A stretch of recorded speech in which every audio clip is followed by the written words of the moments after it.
Déjà, pour commencer, je ne suis pas de la région. Mon petit accent devrait vous mettre sur la bonne piste. Je ne suis ni de Toulouse, ni des Midi-Pyrénées, ni même de France. Je suis né au pays des spaghettis, des pizzas et des beaux bruns. Et plus précisément ici, près de la ville de Torino. Torino est une ville qui n'a pas de grand intérêt touristique, surtout lorsqu'on la compare à des bijoux comme Florence, Rome ou Venise. Cependant, c'est de là qui viennent les voitures Fiat, la fameuse Cinquecento, notre 4L à nous. C'est également la ville de la Juventus, le club où un certain Zidane a longtemps évolué. Et par-dessus tout, la ville des Gianduiotti, le fameux chocolat produit avec une pâte de noisettes et de cacao. À 14 ans, j'ai rencontré mon premier amour sur ce rythme de guitare. Un amour qui dure depuis presque 30 ans et qui n'a jamais connu de crise. Pas un moment important de ma vie sans une chanson d'elle en bande de son. Entre ça et ça, près de 30 ans. Pourtant, l'amour reste intact. Je suis né dans une famille d'agriculteurs. Mais, après un lycée technologique fréquenté en touriste, j'ai poursuivi mes études en journalisme et communication à cet endroit, la fac de Palazzo Nuovo à Torino. Bercé à ma naissance par les notes de Mamma Mia, rien ne me prédestinait à devenir hétéro. Comme quoi, un destin se joue parfois à peu de choses. Mon intérêt pour les garçons s'est manifesté très tôt, même s'il me faudra beaucoup de temps pour l'assumer par la suite. C'est au lycée, en aidant un pote à réviser pour le bac, que j'ai découvert pour la première fois ce que c'est d'être amoureux d'un garçon. Si cet épisode vous en rappelle un autre, je tiens à préciser que la ressemblance avec mon histoire s'arrête là. Hélas, ce pote, dont je serai fou pendant des années, ne sera jamais mon Jérémy. À la fac, j'intéressais les filles, mais les filles ne m'intéressaient pas. Les garçons m'intéressaient bien sûr, mais je n'intéressais pas les garçons qui m'intéressaient. Comme quoi, la vie est mal faite. C'est plus tard que je découvrirai l'amour entre garçons. Premier amour fou pour un garçon qui aime les garçons, première grosse déception. Et puis un jour, mon père s'est réveillé avec une envie pressante de changer de pays. Être agriculteur en France lui semblait, à juste titre, être moins compliqué que de l'être en Italie. Cela se concrétise fin 98. J'ai 20 ans, c'est à ce moment-là que je débarque en France. Je débarque dans un endroit assez cool, la région de Toulouse.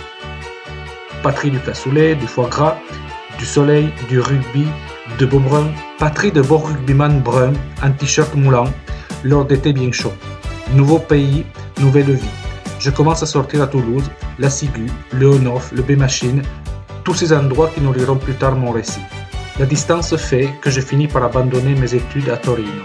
Pourtant, pas envie d'être agriculteur, envie de prendre mon indépendance. N'importe quoi aurait fait l'affaire. Grâce à un concours de circonstances, je pars travailler à Lourdes. Pourquoi Lourdes? Pour un Italien, c'est comme être à la maison. Il y a plus d'Italiens à Lourdes que dans n'importe quelle ville d'Italie. Je suis arrivé à Lourdes déjà au mot. La Vierge ne m'a pas fait la grâce, je suis revenu tout aussi pédé. C'est à Lourdes que je rencontre celui qui sera mon compagnon pendant 15 ans. Quelques années plus tard, on décidera de s'installer ensemble avec mon père sur la ferme familiale, mais pas au même endroit. Mon père a sa ferme, nous aurons la nôtre, avec des brebis et des agneaux. Pendant quelques années, la vie ressemble à un long fleuve tranquille et l'amour est dans le pré.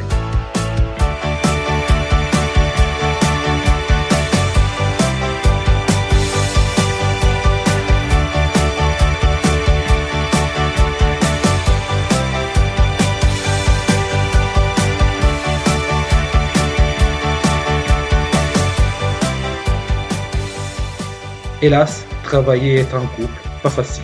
Au fil du temps, la vision commune diverge et le cœur s'éloigne. Et lorsque la crise surgit, elle est irrattrapable.